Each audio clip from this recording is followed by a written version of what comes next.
Shalom, shalom, shalom, peuple de Dieu. Que le bon Dieu nous bénisse. Appelle papa, appelle maman, appelle toute la famille. Écoutons la parole de Dieu et partageons la parole de Dieu ensemble. Que le bon Dieu te bénisse partout où tu nous suis. Mon frère, ça, c'est notre deuxième vidéo sur le thème que nous venons de commencer, la détermination. Dans la détermination, on vient de lire Matthieu 6, verset 33. Par définition, la détermination, c'est l'acte de volonté. Ce sont nos décisions, nos résolutions, nos obligations, nos choix, nos calculs liés à un objectif. Quel est cet objectif? C'est notre objectif primordial, principal, c'est de chercher le royaume de Dieu. Amen. Et tout nous sera donné par après. C'est d'abord le royaume et tout nous sera donné par après. Amen. Là, mon frère, si nous sommes dans la pensée du Seigneur, nous devons comprendre encore une chose. Si nous avons l'intention de suivre notre Seigneur, de vivre en lui et pour lui, d'être des modèles comme Paul a été modèle, nous devons tout abandonner. Oublions ce qui va suivre après. Voyons d'abord le royaume. Amen. Voyons d'abord le royaume. Donc, nous devons abandonner toute pensée de grandeur ou de grands projets ici-bas par rapport au royaume. Abandonnons nos projets, suivons d'abord le royaume. Quand Christ parlait devant les disciples, parce qu'ils avaient tant de questions, tant de décisions, tant de calculs, si leur avenir, ils se sont soucieux de leur vie. Ils avaient des inquiétudes par rapport à leur vie, à leur famille. Mais Jésus, qui est Dieu, Jésus, notre seul Sauveur, Jésus, notre seul Seigneur, Jésus, notre Dieu, a compris leurs pensées. Et il a donné réponse. Cette réponse, c'est pour toujours. Cette réponse, c'est la détermination. Déterminez-vous. Engagez-vous. Premièrement, pour l'objectif. Amen. On doit tout abandonner. Parce que l'engagement de suivre le Seigneur, l'intention de suivre Jésus, c'est d'abord pour l'objectif, le royaume. C'est d'abord pour l'objectif, le royaume. Amen. Mon frère, ma soeur, n'essayons pas d'exercer le service du Seigneur tout en cherchant les avantages du monde. Parce que la Bible nous rappelle très bien. Celui qui aime le monde est l'ennemi de Dieu. Amen. Que le bon Dieu te bénisse, mon frère, ma soeur, papa, maman, de partout où tu nous suives. Et on doit être conscient du prix réel d'un tel engagement. C'est un engagement solennel qui peut nous coûter. Mais toujours les yeux fixés vers l'objectif et sans recul, sans abandon. Amen. La vie chrétienne n'est pas cette vie en rose, n'est pas cette vie de bonheur que les autres pensent. Quand je viens en Christ, directement je suis riche. Non. Quand je viens en Christ, directement j'ai la réponse à tous mes besoins. Je ne manquerai de rien. Non. Quand il dit, vous manquerez de rien, suivons, il est le bon berger. Quand on parle, vous manquerez de rien, aujourd'hui il y a des paroles, il y a des prédications qui nous troublent, mais suivons la réponse du Maître. Il leur dit, par rapport à vos inquiétudes, par rapport à vos soucis, cherchez d'abord le royaume. Moi qui suis votre berger, je dois vous donner tout après. Mais cherchez d'abord le royaume. Engagez-vous, déterminez-vous premièrement pour le royaume. Amen. Et n'oublions pas, si nous n'abandonnons pas toutes ces pensées, de grands projets. Sinon, on ne peut pas être prêt. Lisons un peu. Luc 9, verset 62. Je lis rapidement. Luc 9, verset 62. Qu'est-ce que le Seigneur nous parle?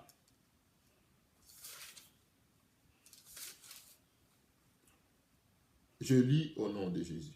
Jésus lui répondit, quiconque met la main à la charrie et regarde en arrière n'est pas propre au royaume de Dieu. Amen. Mon frère, la vie chrétienne que tu viens de commencer, la vie chrétienne que tu as commencé, ça fait 2 années. Mon frère, on a déjà mis la main dans la charrie. On ne peut jamais regarder derrière.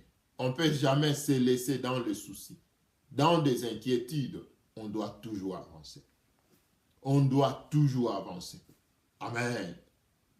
Mais dans nos mains, c'est l'objectif. Dans nos mains, c'est l'objectif. Lisons un peu ce passage que je promis pendant notre première vidéo. Lisons l'histoire de Zaché.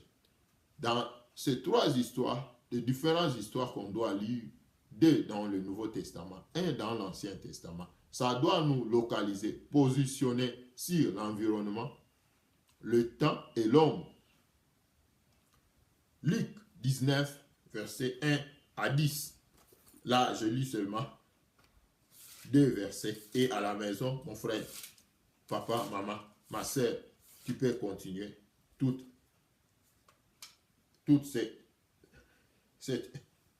cette histoire, le lire et le relire encore. Et Dieu va te parler encore plus. Amen.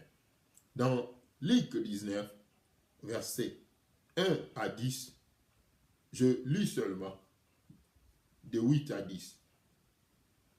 La Bible nous dit, mais Zaché, se tenant devant le Seigneur, lui dit, voici le Seigneur, je donne aux pauvres la moitié de mes biens, et si je fais tort,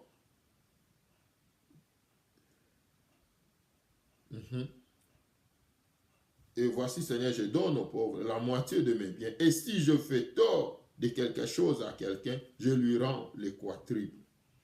Jésus lui dit, le salut est entré aujourd'hui dans cette maison, parce que celui-ci est aussi fils d'Abraham, car le Fils de Dieu est venu chercher et sauver ce qui était perdu. Amen.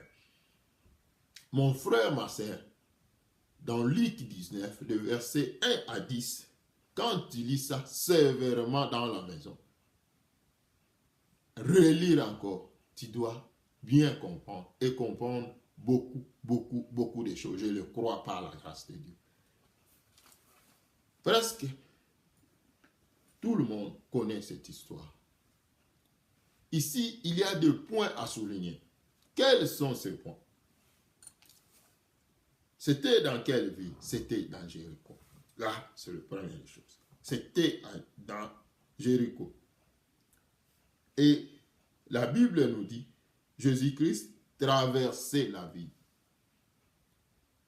Il n'était pas venu pour y rester, mais il était venu de passage. Quelle ville? Jéricho. Est-ce que dans Jéricho, il n'y avait pas des enfants d'Abraham? Il n'y avait pas les élus de Dieu? Il n'y avait pas les gens que Dieu avait choisis? Il y en avait. Mais ici, la Bible nous montre, le passage du Christ, c'était pour Zaché. Amen. La parole de Dieu aujourd'hui, peut-être c'est pour toi. Peut-être c'est pour maman, papa. Peut-être pour mon frère ou ma soeur. Toi qui me suis. C'était Zaché. La personne qui va recevoir Christ le même jour et dans ce passage qui n'était pas passage de tous les jours, qui était un cas particulier. Amen. Et la deuxième des choses, on dit Zaché était riche. Zaché avait des moyens suffisants pour vivre, pour se débrouiller. Mais ce moyen ne lui a jamais donné la vie. Et quand il a entendu de Jésus, il dit cet homme-là donne la vie. si je le suis, il va changer mes objectifs. Quel a été l'objectif de Zaché? Là où il travaillait, il avait l'argent qu'il prenait d'une manière injuste. Il était attaché à ça. Mais le jour où il a écouté, le Fils de Dieu va passer par ici. Zaché s'est déterminé. La détermination de Zaché va nous positionner sur ces trois choses. La première des choses, quand on parle de l'homme, son état d'âme, c'était la troisième des choses. Mais parlons ça pour le premier cas à Zaché. Le cœur de Zaché, son âme était prêt pour recevoir le Seigneur. Amen. Pour la détermination, est-ce que ton âme est prête pour le Seigneur? Est-ce que ta vie est prête pour le Seigneur? Zaché, sa vie a été prête pour le Seigneur. Bien qu'il était riche,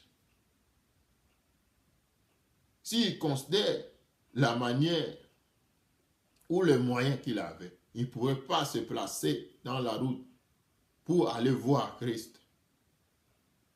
Mais il se humiliait. Voir, celui-là, c'est mon Créateur. C'est à lui où il a la vie. Et c'est à lui que je dois courir pour vivre éternellement. Amen. Et l'objectif de Zaché, les jours-là, a été voir Christ pour la vie. Alléluia. Et quand on continue, on doit voir dans le verset 3, la foule a empêché Zaché par rapport à sa taille et aussi par rapport à sa personnalité. Là où il travaillait, c'était quelqu'un où tout le monde connaît. Ces gens-là nous escroquent. Ils prennent nos impôts d'une manière injuste. Ils nous taxent de surplus. Alléluia. La foule s'est tenue devant Zaché. Zaché n'avait pas le moyen, vu sa taille, de percer la foule pour aller voir Jésus. Mais quel que soit l'environnement qui nous empêche, si notre état d'âme, notre vie tout entière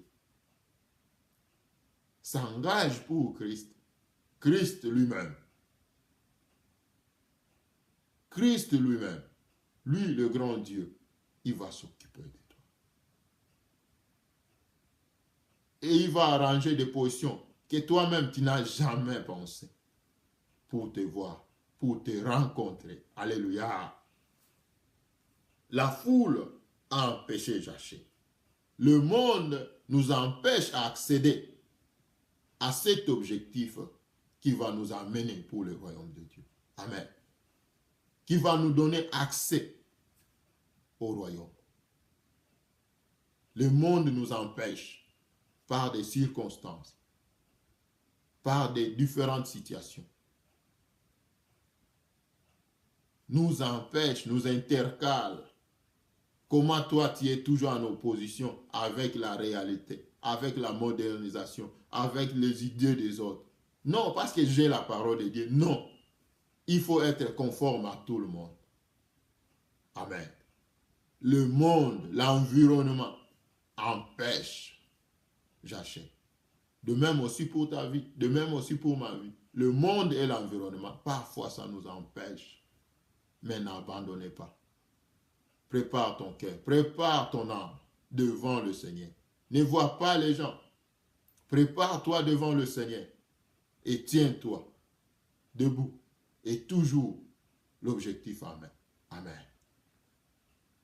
L'environnement ou le monde a empêché Zaché, mais n'a pas fait tomber l'objectif de Zaché.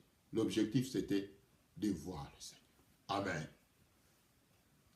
Je t'avais dit, je vous ai dit, il y a des choses à souligner. Verset 4. Il courut en avant et monta sur un sycomore. Amen. Pour le voir, parce qu'il devait passer par là. Tout de suite, je viens de vous dire, quand nos âmes sont bien préparées pour l'objectif du royaume. Lui-même, le grand créateur, il a déjà placé.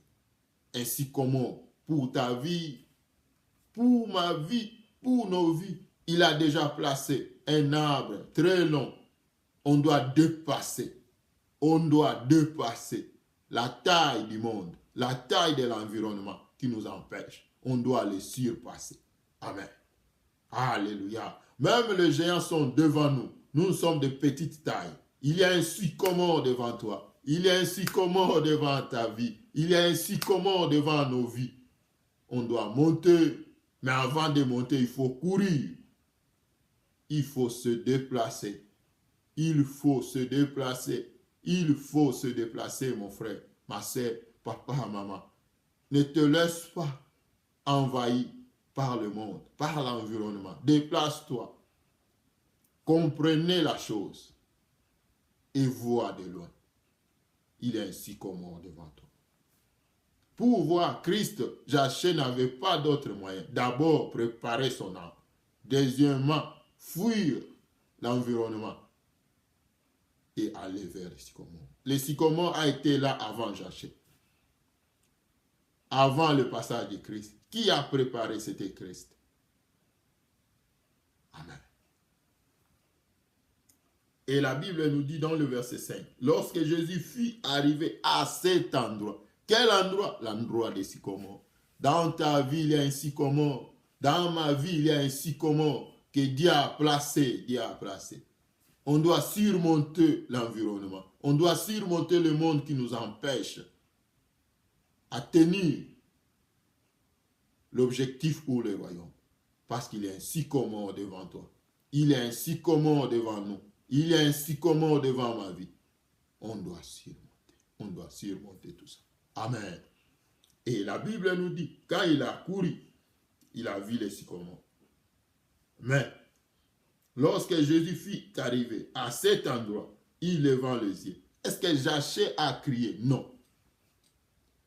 Des choses à souligner, mon frère, ma soeur, papa, maman. Prends ta Bible, pardon. Ouvre, souligne ça. Jaché n'a pas crié. C'est l'acte de son âme. Jaché n'a pas crié. Il a seulement déplacé, couru. Laissé l'environnement. Laissé le monde qui l'empêchait et courir vers le sycomore. Dans ta vie, il faut faire ce déplacement. Ne vois pas le monde qui t'empêche. Ne vois pas l'histoire qui est devant toi. Tiens l'objectif, Christ. Il est ta vie. Christ, c'est lui qui tient ta vie. Christ, l'objectif, c'est pour le royaume.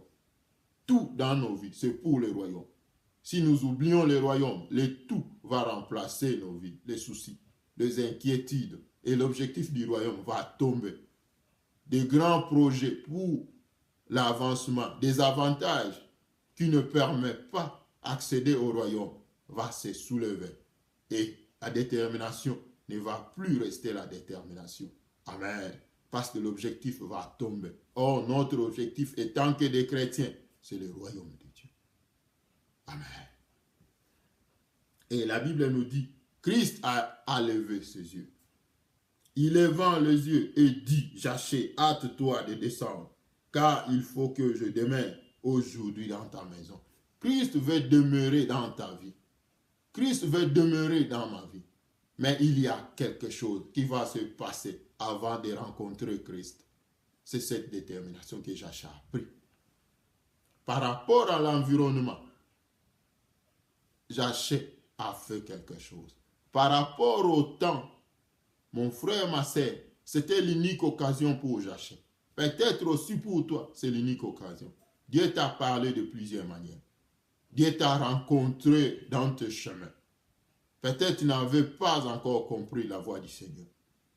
Pour le temps et le moment, c'était l'unique moyen pour Jaché. Le temps que Jaché ne pourrait jamais rater. Jamais rater. Sycomore a été avant le jour. Parce que c'est le jour-là, quand ça sera accompli, Jaché va monter sur sycomore. Dans ta vie, il y a des sycomores que Dieu a déjà placés. Mais devant l'environnement, il faut que tu déplaces. devant le temps. Il faut que tu comprennes. Le temps n'est pas à tâtonner. Le temps est à réfléchir. Est-ce que c'est mon temps? Le temps, c'est comme l'unique et le seul moyen. Amen. Alléluia. L'unique et le seul occasion que Zaché ne pourrait jamais rater. Amen. Il avait des moyens. Ce n'était pas les inquiétudes, ce n'était pas les soucis de ceux qu'il manquait. Non, c'était pour la vie éternelle. Amen. Que le bon Dieu te bénisse, mon frère, ma sœur, papa, maman. Pour ce qui concerne la réalité, le temps, le moment, Zaché avait bien compris ça. Amen. Est-ce que toi aussi tu comprends la réalité? Tu comprends le temps qui est devant toi. Tu comprends le moment où tu traverses. Parfois tu te laisses dans les paroles des autres. Tu oublies qu'il y a un Dieu. Qu'il y a un Dieu devant toi. Et l'occasion que tu as devant toi, c'est l'unique. C'est l'unique occasion. Ne ratez pas ça. Ne ratez pas ça. Quel environnement qui t'environne? Quel environnement qui t'environne? Devant toi, il y a un sycomore. Déplace-toi. Allez dans ce sycomore. Dans l'endroit où Dieu a choisi pour ta vie. Pour rencontrer ta vie. Peut-être l'environnement t'empêche à voir Christ. Mais aujourd'hui, mon frère, ma soeur, papa, maman, je t'encourage. Lève-toi, déplace-toi. Il y a un sycomore devant toi. Et la Bible dit, quand il a levé ses yeux, il a dit à Zaché. Zaché n'avait pas crié. Descends, viens, hâte-toi. Aujourd'hui, je dois demeurer dans ta maison. Quand Christ vient demeurer dans ta maison, ce n'est pas l'occasion de tout le monde. Mon frère, ma soeur, c'est vraiment le plan de Dieu pour ta vie. Quand tu écoutes sa parole, ne te laisse pas vaincre par le monde. Ne te laisse pas dérouter par le moment, le temps, les situations que tu traverses. Non, devant toi, il y a un moment, il y a un temps qui est différent de tous les temps passés. Ce temps-là, c'est cette unique occasion que tu ne dois pas rater. Cherchez Christ, demeurer dans ta vie. Cherchez Christ, demeurer dans ta vie. Quelle est ta situation? Tu es riche, c'est bon. Tu es pauvre, ce n'est pas mauvais, mon frère, ma sœur. Mais la plus grande chose, est-ce que es-tu déterminé pour le royaume? Jésus fait demeurer dans ta vie, te conduire pour le royaume. Zaché, Jésus-Christ a pris place dans sa vie. Tout de sa vie a changé. Il a été prêt pour le royaume. Amen. Que le bon Dieu te bénisse. Deuxième exemple, c'est toujours dans Luc. Disons Luc 8. On peut voir ça même en Matthieu. Mais lisons Luc 8. La Bible nous dit, dans le verset 43 à 48, je lis au nom de Jésus. Or, il y avait une femme atteinte d'une perte de sang depuis 12 ans et qui avait dépassé tout son bien pour le médecin sans aucun eût pu la guérir. Et s'approchant par derrière et touchant le bord du vêtement de Jésus, au même instant, la perte de sang s'arrêta. Et Jésus dit, qui m'a touché?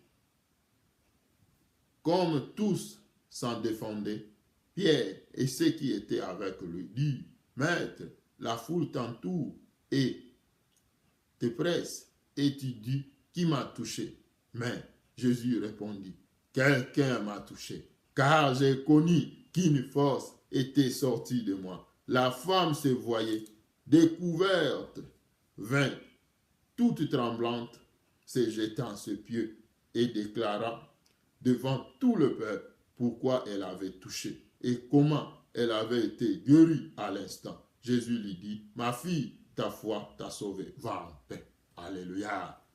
Ça, c'est notre deuxième exemple. La femme avait longtemps souffert de ce perte de sang. La Bible nous montre clairement, elle était partie chez le médecin, mais elle n'a jamais été guérie. Elle n'a jamais subi le changement. La première des choses, elle s'est décidée de tout son cœur. J'ai écouté parler de Jésus, mêmement comme Jachère. Ça, c'est l'unique occasion. Je ne peux pas les rater. Elle se met prête de toute son âme. Amen. De toute son âme. Elle était prête et elle a cru, elle avait la foi. Si seulement je touche le bord de son vêtement, je serai guéri. Elle a été d'abord prête de toute son âme. Ton état d'âme devant le Seigneur. Amen. Elle a été prête. Et la deuxième des choses, elle s'est positionnée à une bonne place. Jachère avait le sycomore, mais elle s'est positionnée dans une bonne place. Elle avait la perte de sang. C'était interdit pour elle d'être là où les hommes qui sont purs se plaçaient. Mais elle a risqué sa vie. Parce que sa place, c'était seulement la place qu'elle a choisie. Jésus-Christ va passer par ici. Si je suis derrière, comment je peux toucher le bord de son vêtement? Il faut que je sois devant. Alléluia. Par rapport à l'environnement, elle n'avait jamais eu peur des sanctions qu'elle peut en avoir pour le juif. Toi qui es impur, avec le sang qui coule, avec cette perte de sang grave, comment tu peux te mettre devant la foule? Comment tu peux te mettre ensemble avec les gens qui sont purs? Non. Non. La femme a surpassé ce niveau-là. Elle n'a pas se laisser penser sur toutes ces choses. La femme, elle a seulement compris. Il y a un maître, il y a Christ. Mon objectif, ma détermination de voir Christ et de toucher le bord de son vêtement. Alléluia. Alléluia. La femme a été guérie et le Seigneur lui a promis, va en paix ma fille. Va en paix ma fille. Alléluia. Mon frère, ma soeur, papa, maman, Dieu est bon. Dieu t'aime, Dieu m'aime, Dieu nous aime tous. Quelle est ta détermination? Est-ce que c'est la foule, c'est le monde, c'est l'environnement qui t'empêche? Ce sont mes amis. On a grandi ensemble. On s'est déjà habitué. Non, toi, tu as déjà reçu Christ. Ne te laisse pas vaincre. Ne te laisse pas suivre tout le monde. Positionne-toi par rapport au royaume. Positionne-toi par rapport au royaume. Que le bon Dieu te bénisse. Positionne-toi par rapport au royaume. Sinon, la récolte sera grave. Amen. Alléluia. Le temps pour elle, elle a compris. Le temps d'aujourd'hui, c'est mon temps. Est-ce que le temps d'aujourd'hui te rappelle quelque chose? Oui, c'est l'unique occasion pour toi. Jésus-Christ revient. Il est à la porte, il revient. Oui, ça fait longtemps que tu entends toujours les gens dire Jésus-Christ revient. Mais je t'assure, Jésus-Christ revient. Quelle est ta détermination? Est-ce que tu as abandonné l'objectif ou tu es toujours assis? Tu es toujours dans l'objectif de rechercher le royaume de Dieu. Amen. Que le bon Dieu te bénisse. Mon frère, ma soeur, notre troisième exemple, c'est Saoul. C'est 1 Samuel 15, de verset 3 à verset 9. On lit ensemble. Mon frère, ma soeur, quelle est ta détermination? Troisième exemple, c'est Saoul. Dans 1 Samuel 15, verset 3 à 9. Mais nous lisons le verset 3 et le verset 7 à 9. Je lis au nom de Jésus. À la maison, tu peux lire les tout et relire encore si le bon Dieu te donne encore du temps. Va maintenant, frappe Amalek et dévoué par l'interdiction. Dévoue par l'interdiction tout ce qui lui appartient. Tu ne l'épargneras point et tu feras mourir l'homme et femme, enfants et nourrissons, bif et brebis, chameaux et ânes. Verset 7. Saoul bâtit Amalek depuis Avila jusqu'à Chour, qui est en face de l'Égypte. Il prit vivant Agag. Dans le verset 3, l'Éternel a dit, n'épargne point, mais lui il a épargné.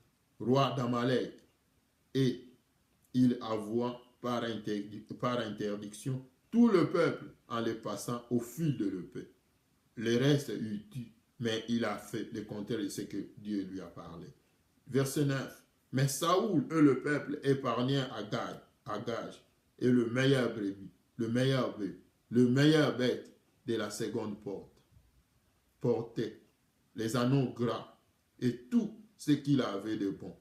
Ils ne voulait pas les dévouer par interdiction. Et il dévoue seulement tout ce qui était méprisable et chétif. Amen. Que le bon Dieu nous bénisse. Saoul, choisi par Dieu.